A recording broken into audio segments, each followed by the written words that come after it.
Graça e paz da parte do Senhor nosso Deus e de Jesus Cristo, o nosso grande Salvador. A minha vida, a sua vida pode ser melhor. Esse é o tema geral que nós temos desenvolvido e hoje eu gostaria de falar para você mais um princípio da sabedoria de que Deus deu a Salomão em Eclesiastes, que a vida pode ser melhor quando nos contentamos com o que temos. E essa verdade, ela foi resumida no seguinte provérbio, na seguinte expressão dada por Salomão: melhor é a vista dos olhos do que o andar ocioso da cobiça. Também isto é vaidade e correr atrás do vento. É interessante que quando Salomão fala isso, versículos antes ele diz o seguinte: todo o trabalho do homem é para a sua boca, contudo nunca se satisfaz o seu apetite.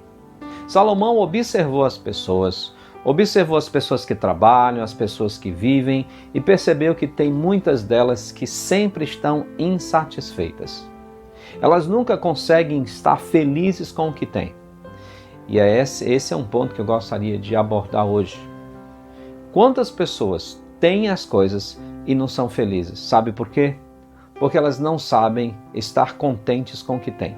E eu quero deixar bem claro para você que contentamento, que é a capacidade de você se sentir bem consigo mesmo, não é mesquinhez, não é pensamento pequeno ou pensamento medíocre como alguns pensam.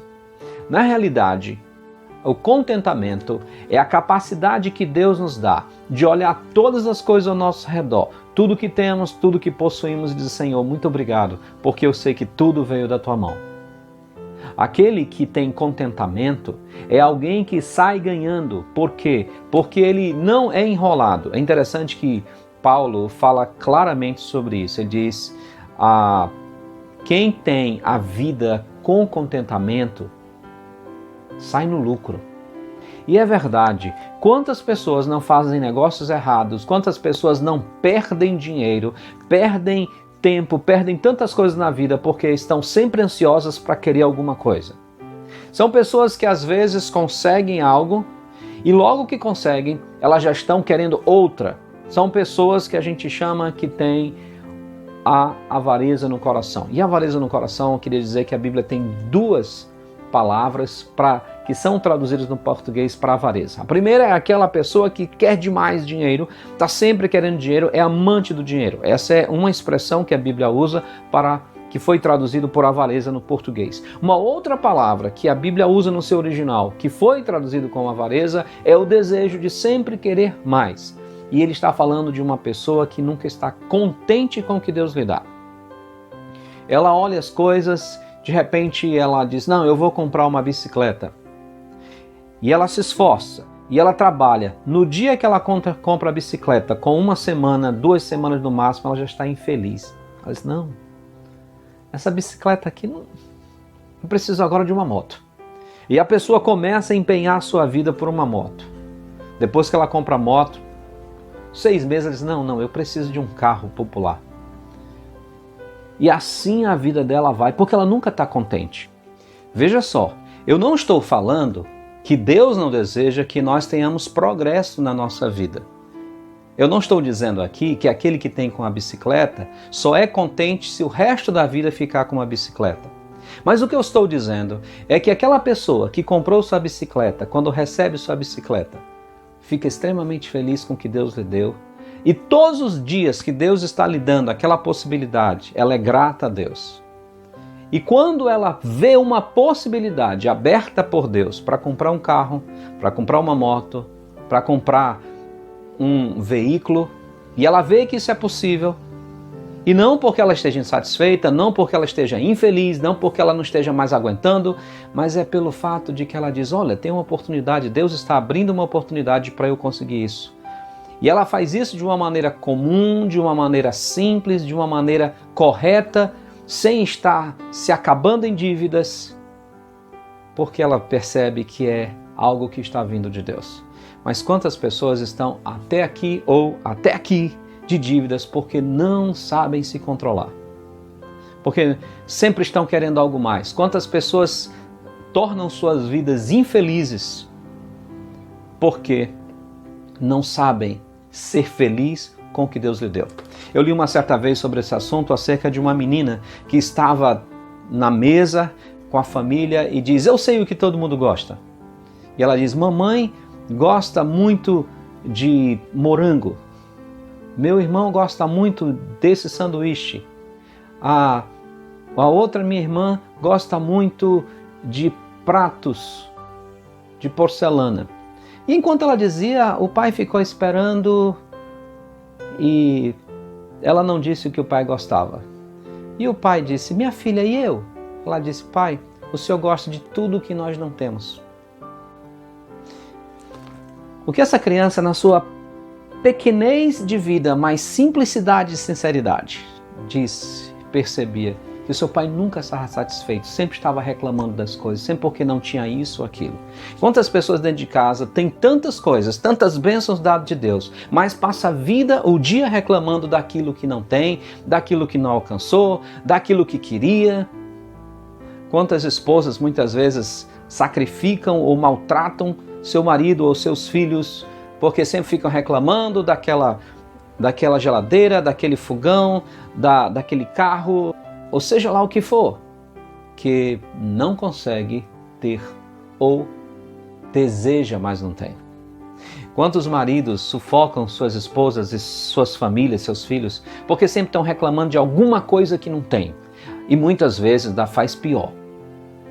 Joga na cara do familiar dizendo que só não tem isso porque casou, porque tem filhos. Sim, tem pessoas que fazem isso. Ah, se eu não tivesse essas crianças para dar de comer, se eu não tivesse essa família para ter que sustentar, eu já teria isso, aquilo outro na vida. Não é verdade. O problema dessa pessoa é que ela não é contente com o que Deus lhe deu. Porque foi Deus quem deu os filhos. Foi Deus que deu a família. E essa é uma dádiva que a Bíblia diz: herança do Senhor são os filhos. É incrível como pessoas, por conta da sua cobiça, elas não têm nada e vivem afligindo a vida dos outros. Salomão diz: melhor é a vista dos olhos do que o andar ocioso da cobiça. Sim, aquele que é contente com o que Deus tem lhe dado é alguém que vive feliz, porque olha para o que tem e diz: Senhor, muito obrigado, eu não merecia isso. Isso foi uma graça do Senhor, foi uma dádiva do Senhor. E às vezes Deus é tão bondoso com a gente que Ele multiplica essas dádivas, principalmente quando nós usamos tudo o que Ele nos deu para a glória dEle. Quando nós usamos o que Ele nos deu com gratidão, quando nós usamos o que Ele nos deu para que Ele seja louvado. Olha, é muito bom quando a gente compra uma rede e pode deitar nela e dizer: Senhor Deus, muito obrigado. Eu posso deitar numa rede, ou uma cama, ou uma cadeira de balanço, ou uma cadeira comum, e dizer: Senhor, muito obrigado por isso. Salomão diz que uma pessoa que é infeliz, ela continua infeliz independente do que ela tem. Salomão vai mostrar nesse livro de Eclesiastes que a pessoa pode ter tudo, ela pode fazer tudo o que ela imaginar na vida e ainda ser infeliz. Sabe por quê? Porque o contentamento é uma alegria que o Espírito Santo dá no coração. O Espírito Santo, quando vem habitar em nós, ele traz frutos que não podem ser dados de outra maneira. Nos coloca no coração coisas que só Ele pode fazer. Porque o fruto do Espírito é amor, alegria, paz, longanimidade, benignidade, bondade, mansidão, domínio próprio. Sim, a capacidade de vermos contentes com o que Deus nos deu, sejam coisas simples, sejam coisas mais abastadas, é uma virtude do Espírito Santo na nossa vida, no nosso coração. Por essa razão, se você não conhece Jesus Cristo como seu Salvador, você dificilmente terá contentamento na sua vida. Porque é Ele, através do seu Espírito, que nos dá a capacidade de olharmos o que temos, independente do nível social que são julgados pelos homens, e dizer: Senhor, muito obrigado, porque a Tua graça é melhor do que a vida. Você pode não ter aquele carro que você gostaria, você pode nem ter um carro, você talvez não tenha nem uma bicicleta, é alguém que talvez depende de ônibus, talvez você não tenha nenhuma casa própria, mora numa casa alugada. Talvez você ainda está procurando uma casa. Mas aquele que vive contente no Senhor diz assim: Senhor, muito obrigado. Porque ainda que me faltem essas coisas, eu tenho o Senhor. O Senhor é o bem da minha vida. E a salvação que o Senhor me deu é tudo o que eu preciso. É tudo que eu almejo na vida. Meu querido, contentamento é uma obra do Espírito Santo na vida do homem. Por isso que para que o homem seja contente com o que Deus lhe dá, ele precisa conhecer Jesus Cristo. Porque a vida se torna melhor quando nós olhamos ao nosso redor e podemos dizer: eu sou feliz porque eu tenho uma cadeira de plástico, mas eu tenho. Eu sou feliz porque eu tenho uma camisa simples, foi comprada na liquidação, ou ela é de segunda mão, mas eu tenho uma camisa. Eu sou feliz porque meu tênis pode não ser um tênis caríssimo, mas eu tenho um tênis para andar. É assim que funciona. Nós somos gratos a Deus por cada detalhe que Ele nos deu, porque nós sabemos que a graça dEle foi a maior dádiva que Ele nos deu em Jesus Cristo. Porque de fato, nós não temos merecimento. Se há um merecimento, segundo a Bíblia, para o homem, é a condenação eterna, porque o salário do pecado é a morte. Mas Cristo Jesus foi o presente dado por Deus para que todo que nele crê não pereça, mas tenha vida eterna. E todo aquele que creu em Cristo Jesus, entregou sua vida, tenha salvação. E isso é um bem inestimável. Independente dos bens que nós tenhamos, nada vai se comparar a Jesus Cristo, o maior bem da nossa vida. Por isso, a vida é melhor quando nós nos contentamos com o que temos, do que ficar ansioso pelas coisas que nós não temos. Não vale a pena. Sua vida será melhor se você sempre for grato a Deus pelo que Ele tem lhe dado. Que o Senhor te abençoe e te guarde. Que o Senhor faça resplandecer sobre ti o seu rosto, tenha misericórdia de ti e te dê a paz.